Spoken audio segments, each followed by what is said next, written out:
Welcome to the Israel Watch, which has closely followed the repercussions of the Iranian attack on the Zionist entity in response to its aggression on the Iranian consulate in Damascus and the ongoing discussion within the entity regarding the possibility and risks of Zionist retaliation against Iran, as well as the future of the aggression on Gaza.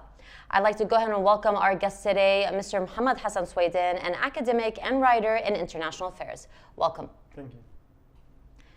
The main question regarding the possibility of a Zionist retaliation to the Iranian attack on Hebrew media was, is it right to exercise restraint and not respond?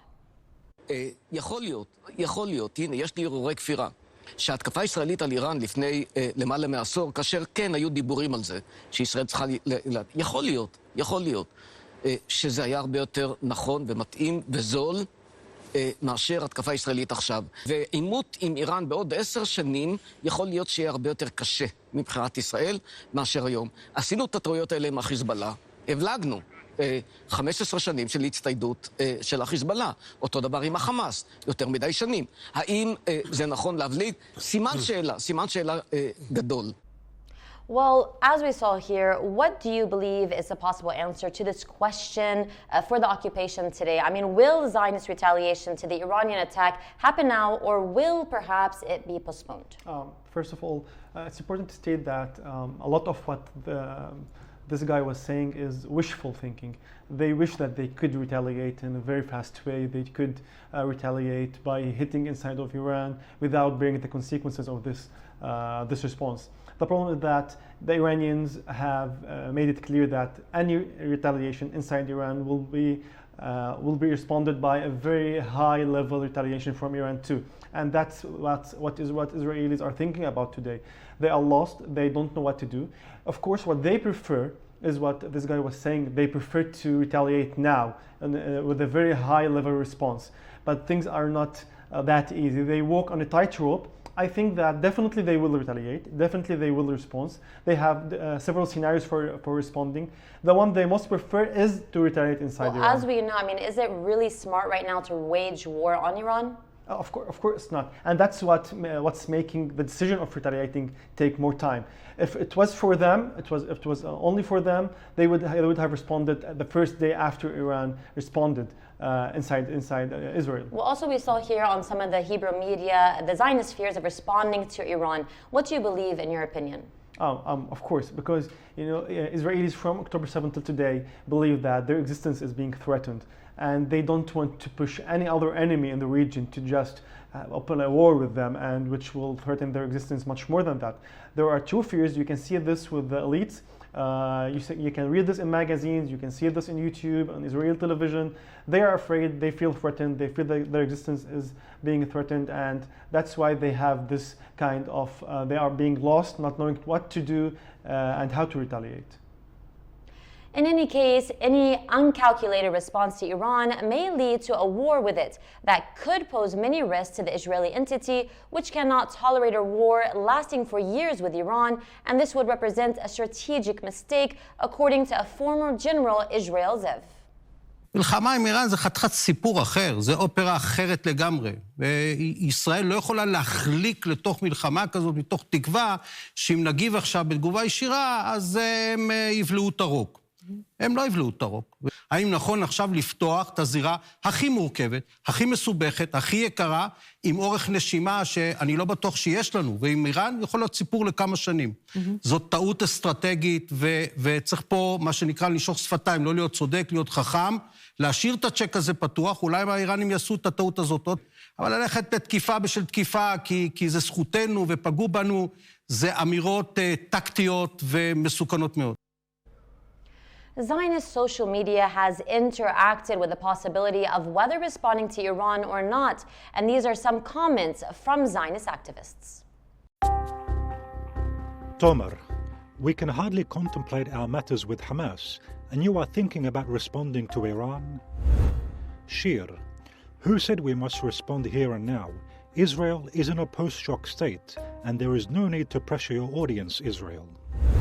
Haritan, unfortunately, with this government, it is not important to respond at some point either. Nahorai, perhaps the smartest thing is not to respond.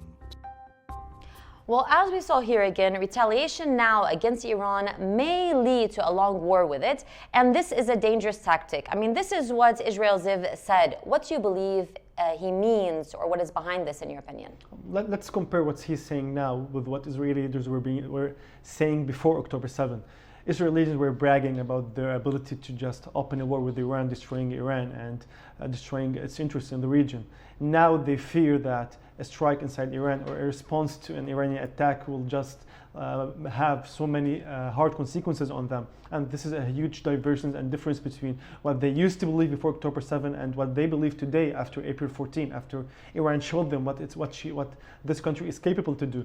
So this guy reflects the truth inside the minds of Israeli leaders, regardless of what they try to say on media.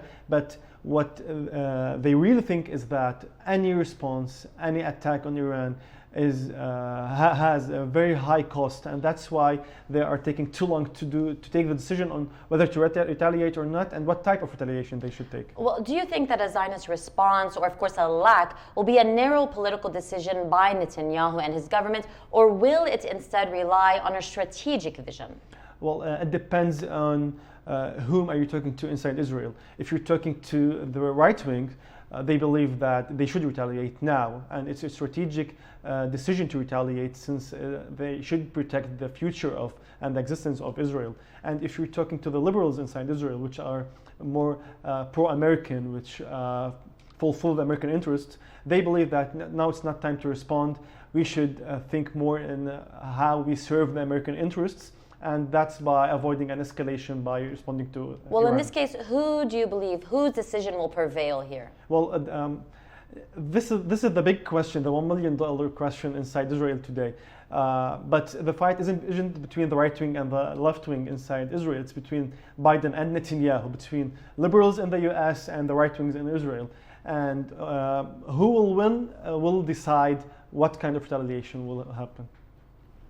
And to a poll published in the past few hours about the Zionist response to Iran, it showed that a quarter of Zionists are with no response and almost the same with immediate response, while 37% are with later response. Let's watch. עכשיו, אנחנו עם תוצאות סקר חדשות 13 אחרי התקיפה האיראנית ולפני אולי תקיפה ישראלית. לפני הכל, שאלנו האם ישראל צריכה להגיב על המתקפה האיראנית. 29% בעד להגיב מיד, 37% בעד להגיב אבל בהמשך, 25% בעד לא להגיב כלל, 9% לא יודעים. אפשר לקרוא את התוצאות האלה בשתי דרכים שונות, מצד אחד וזה טבעי, לא מפתיע, 2/3 מהציבור, 66% במצטבר, בעד תגובה ישראלית עכשיו או אחר כך. מצד שני, וזה אולי מעניין יותר, 62% גם רוב בציבור הישראלי נגד תגובה מיידית עכשיו. Well, we have already spoken about the division within the Zionist entity, but what about the aggression on many fronts? Do you think this survey really reflects the reality of the Zionist public opinion? You know, the most important thing this survey reflects is the disbelief in the main reason of the existence of Israel. Israel existed on the fact or on the opinion that this is a safe country for Jews. Well, if it is a safe country for Jews, if it is a country that is strong and able to protect these Jews, why are people inside Israel not protecting it against what they call an enemy, which is Iran? So what I think this survey reflects is a disbelief on the main reason Israel was existed for, which is being able to protect the Jews in this region. Well, with that action, now we're going to go ahead and continue over with a Zionist retaliation against Iran, which now may lead to risks of losing the possibility of American settlement in the region, based on normalization with Saudi Arabia and ending the Iranian nuclear program. Therefore, it is necessary to consider the strategic interests of the entity before resorting to immediate retaliation. ישראל יכולה להפוך את המצב הזה ללימונדה משמעותית מאוד אם היא תהיה בהיפוך אסטרטגי חכם שילך לכיוון מדיני. מדיני סמי צבאי. אחד, נורמליזציה עם סעודיה. הסיפור הזה קורה כל הזמן מאחורי הקלעים. ארצות הברית אומרת לישראל, don't, אנחנו לא צריכים לחפש רמזים, היא לא רוצה שישראל תחזיר במתקפה באיראן, וישראל צריכה להיות חכמה. יד ביד עם ארצות הברית, לעבר מהלך מאוד מאוד גדול מדיני, שהוא יהיה בעצם המימוש הכי משמעותי של ברית הגנה. והדבר השני, מניעת גרעין בידי איראן, כן, צריכה להיות מתקפה. לא עכשיו, לא מהר, מתואמת עם ארצות הברית, במהלך מדיני גדול שיקח בחשבון גם את עזה, רפיח.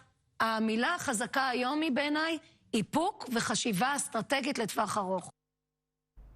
So as we see, there are those in the entity who believe that responding to Iran now may harm the normalization project with Saudi Arabia and, of course, its coordination with America. What is your take on this? With respect to Saudi Arabia, of course, any retaliation on Iran would affect the normalization process. Iran is a regional power at the end of the day. So Saudi Arabia can't, they think that they can't just go normalize with an enemy that's hitting a regional power in the region. And of course, such response will affect this normalization process. On the second hand, no one wants to normalize with a weak nation. Well, Israel appeared weak after October 7. And it appeared weaker after April 14. And this also threatens this normalization process. Regarding the Israeli-American relations, well, I think the divergence between the two parties is much deeper than people think. There are so many reasons regarding this divergence. First, they divert over the definition of Israel. The US thinks that, or treats Israel as being a functional entity, whereas Israel, or Netanyahu, believes that this is a national country, and this divergence reflects on how do you define the interests of Israel. Second, the US believes that having a response or going into Rafah. So as you're mentioning, is this an ideological diversion? Yeah, it's a very deep divergence over the existence of Israel, over how you define it between a functional entity and between a nationalist country. And this is one of the main reasons of this divergence. And there are so many other reasons regarding, first, Netanyahu thinks that going to end the war may lead to his political failure, affect the Americans are afraid that completing the war or continuing the war as affects you did normalization mention too. Netanyahu, I do want to get a question in there. This call for restraint and non-response contradicts Netanyahu's orientations. He actually wants to exploit any response to Iran to unify the internal ranks, like you're mentioning, around him. Yeah. Do you support this logic? Yeah, of course. One of the reasons he wants to retaliate on Iran is to be able to have the support inside of Israel, but the support of the right wing. But Israel at the end, whether you define it as a functional entity or as a nationalist country, it is a functional entity. So even if you get the support of the people inside, you need the support of the United States to stay in power, and that's what's the most threatening him. Well, amidst what is happening, calls in the entity are escalating to end the war on Gaza and conclude a prisoner exchange deal in preparation for the battle with Iran and Hezbollah. אנחנו יכול להיות שאנחנו נכנסים לתוך מערכה ארוכה מול איראן ושלוחיה, כולל זירה צפונית. בתנאים האלה חיוני לסגור את המערכה בדרום ברצועת עזה. חיוני להגיע לעסקת חטופים, שתביא לסיום הלחימה ברצועת עזה. ולכן כשאנחנו מדברים פה על החיבורים בין הזירות השונות, אנחנו צריכים לראות איך סוגרים בדרום, כדי להיות מוכנים טוב יותר לצפון, כדי להיות מוכנים טוב יותר למזרח. Well, a quick question here. As we know, there's been an increase in escalation on the border between Hezbollah and the Israeli entity. Could this result in an attack on Hezbollah? One of the things studied now in Israel is whether to respond on Iran by hitting Hezbollah in Lebanon, which just shows how weak Israel is. So they prefer to retaliate on Lebanon rather than retaliating in Iran, thinking that this may de-escalate the things. But as things show that any hit on Lebanon will just lead to an escalation, the same as hitting on Iran. And this is what just threatens and makes Israeli leaders fear such hit on Lebanon. So you believe perhaps it could happen into a full-out war in Lebanon? Of course. It's one of the choices of the Israeli leaders. They have three main choices: even retaliating inside Iran or inside the region, Syria and Lebanon, Iraq, for example, or to go towards one type of hit that... As we know, Iran has changed the equation. Could now Iran step in and back up Hezbollah, be on his side? Well, I think that regarding what Hezbollah represents for the axis of resistance, any attack on Hezbollah, any attack on Lebanon will make the whole axis just attack or go into war with Israel. And this thing should be in Israeli leaders' minds. Relying on the United States to protect the entity has become a clear reality for Zionists. The occupation army alone is not able to secure protection, and there must be reliance on American support in any upcoming military confrontation.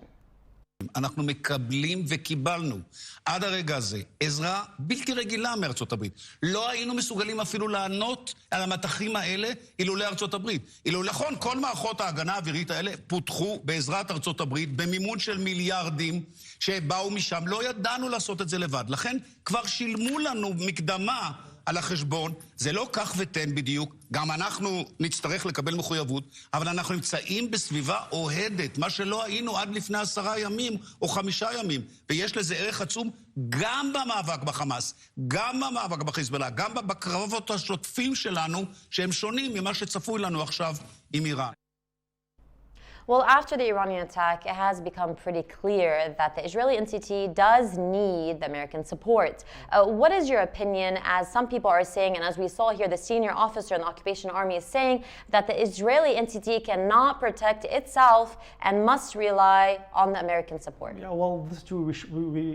We saw this in Gaza. After a specific period of time, they needed the U.S. to send military aid to them so they can continue the war. If they couldn't continue the war in Gaza, so how will they go with the war with the regional power like Iran or with Hezbollah? And what alarms rings the bells in Israeli leaders' minds is that there's a narrative in the U.S. today that's rising a lot, which speaks about Israel being more like a weightlift to the U.S., just not helping it achieve its strategic goals. And let me quote here an article in Foreign Policy which says, the special relationship with Israel does almost nothing for the United States while effectively undermining American strategic interests. This is a narrative today that many elites in the US are speaking about, and this is what the Israeli elites and Israeli leaders are fearing, that this becomes one day a reality. Well, as we know, not only was the Israeli entity supported and protected by the American forces, but also by the Persian Gulf forces. Yeah. What do you believe about this, that they decided to protect Israel and not Iran? Yeah, well, they took this decision long ago, from October 7 till now. This is what they are doing. After Yemenis have started a blockade on the Israeli entity, well, we saw that there is a corridor from Emirates to Jordan, to Saudi Arabia, to Jordan, to Israel, trying to help it to avoid this blockade. After April 14, they stood with Israel, but at the same time, they are afraid they don't want to pay any bill for this. And they know that they don't want to be part of an axis that attacks Iran. And now if you go and read what elites in Saudi Arabia, elites in Emirates are writing, they are writing that they have no responsibility on this thing. They shouldn't be part of any axis. They shouldn't help Israel fight Iran. And they don't want any responsibility in this thing. Well, I do want to ask you one more thing, actually. As we know, right, directly after the Iranian attack, we know that Biden made it very clear, Netanyahu, we will not support you if you decide to attack. And then all of a sudden, we're here for you, whatever you need. Yeah. Is this become something we become accustomed to? Well, what Biden did, he did a very smart thing. He told the Israelis, we're not going to help you attack, but we're going to help defend you when the Iranians re-attack you again. So he's like giving him a green card to attack, and he'll be ready to defend Israel.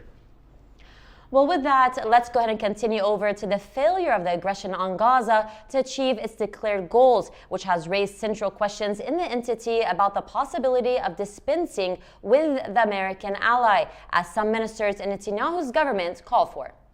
זו אחת השאלות המרכזיות שאנחנו מתמודדים איתה. האם אנחנו, התפיסה שלנו, שישראל יכולה להגן על עצמה בכוחות עצמה או דוחזת? כן? האם היא עוד קיימת? עכשיו, זה קשה לנו... לא ברור אם אחזה, אבל עכשיו לא אוחזת. זה קשה לנו, כולנו גדלנו על הדבר הזה, ינקנו את זה, בשם זה הלכנו לצבא, בשם זה אנחנו הרגשנו שמה זאת אומרת, זה הלקח שלנו מהשואה. רק מה לעשות? העולם השתנה, העולם הוא אחר, האויב שלנו הוא ציר שלם, ציר קוהרנטי, ציר שיש לו, אם לא הייתה לו לפני השביעי באוקטובר, ואני חושב שהייתה לו לפני, מהשביעי באוקטובר יש לו תפיסת הכרעה של ישראל. מי שלא מבין את זה, ודן בשאלה של יחסינו בארצות הברית, עוד במונחים האלה של יתנו לנו, לא יתנו לנו, ולדעתי בעולם שעליו... נמרוד מבצעי. Well, abandoning the American protection is a death sentence for Zionists, an old, well-known fact that some Zionist ministers would actually not admit. But what has emphasized this more today? Well, the main thing is that the axis of resistance before October 7 was just a theory. Today, they know what this axis means. They know that they can't bear being in a region where they have several countries that are attacking it at the same time. They tried it after October 7, they tried it again after April 14, and now they are more convinced that without the help of not only the US, the whole West and some Arab countries in the region, their existence may be threatened and Israel will end. Doubts about the usefulness of continuing the aggression on Gaza, accompanied by talk about Rafah and the future of the attack on it, has been indicated by analysts in the Hebrew media. יש גורמים בתוך צה"ל שבאים ואומרים שאחרי תשובת חמאס, אולי הדבר הנכון הוא כן להקדים את הפעולה ברפיח. בעצם גם האמריקאים מקבלים דונט אחד גדול מסינואר, וההבנה היא שכרגע אין באמת עם מי לדבר, ואת זה אני מקבל עוד לפני התשובה שמתפרסמת הערב, שבה בכלל חמאס הולך עוד כמה צעדים אחורה ומציב דרישות ותנאים לא הגיוניים. בואו תשמעי דברים שאומר לנו גורם ביטחוני מגי. חמאס החזיר תשובה והיא לא מקובלת עלינו. הם נגד העסקה באופן כזה שלא ניתן להבין מזה משהו אחר. גם האמריקאים, אומר לנו הגורם הביטחוני, מבינים שאין עם מי לדבר בצד השני. לשאלתי, האם התנהלות של חמאס מקרבת פעולה ברפיח? עונה הגורם, התשובה היא כן. כלומר, המשמעות היא שכרגע, כמו שהלל אמר, אין קשר בין מה שמתכננים לזירת איראן לבין פעולה אפשרית ברפיח. כן, יש שאלה האם ללכת על העיתוי המקורי, האם לחכות רגע אחד כדי להתמקד בצפון, או שאולי בכלל להקדים את הפעולה, כי כרגע העיניים כולם נשואות לאיראן, וזה משנה את הקשב. דילמה מאוד מאוד. Do you think that the attack on Rafah, which threatens, as we know, Netanyahu and the leaders of the occupation, is still valid after this Iranian attack? Well, it's still a paper that Netanyahu is going to use, trying to convince the Americans to support him more. But the main thing is that the Americans are more convinced today that Netanyahu is using the power as a bully. And the problem is that bullies don't live long. And the war at the end is a tool to achieve political goals. And this is what is happening with Israel as with Netanyahu. And this is what the Americans are telling him, that you have to move from achieving tactical goals to strategic goals, but it's not happening today. Finally, let's go ahead and go over to the Gaza Strip, where Palestinian resistance records heroic acts against the Zionist invasion. Many Zionist experts and analysts have emphasized that eliminating the resistance in Gaza is impossible. יש 600 קילומטר מנהרות בעזה. היו 600, עכשיו יש בין 120 ל-140 לא, יש איזה 300-400 שלא נגענו בהם. אין לנו מושג מה קורה במנהרות, אין לנו מושג איפה סינואר נמצא, והמיתוס הזה, נבוא לרפיח, נחסל 4 גדודים, ואז ניצחנו את החמאס. אני לא מאלה שחושבים שזה יהיה קל. Well, a last moment question here. Is it realistic to actually eliminate the resistance in Gaza? Of course not. Well, American Secretary Austin, Defense Secretary, told them the first day that you can't eliminate Hamas. Hamas is an idea, and this can be eliminated. This is what we knew after Afghanistan, after Iraq, and he tried to teach them the lesson. Well, the one who insists on not taking the lesson is the one who will learn from his own mistakes, and Netanyahu will gonna learn after this war ends that he made a very huge mistake with this war. A great point to end off today's show. I'd like to go ahead and thank our guest today, Mr. Mohammed Hassan Swaydan, an academic and writer in international affairs, for joining us today. Thank you everyone for watching the Israel Watch. Until next time, salam.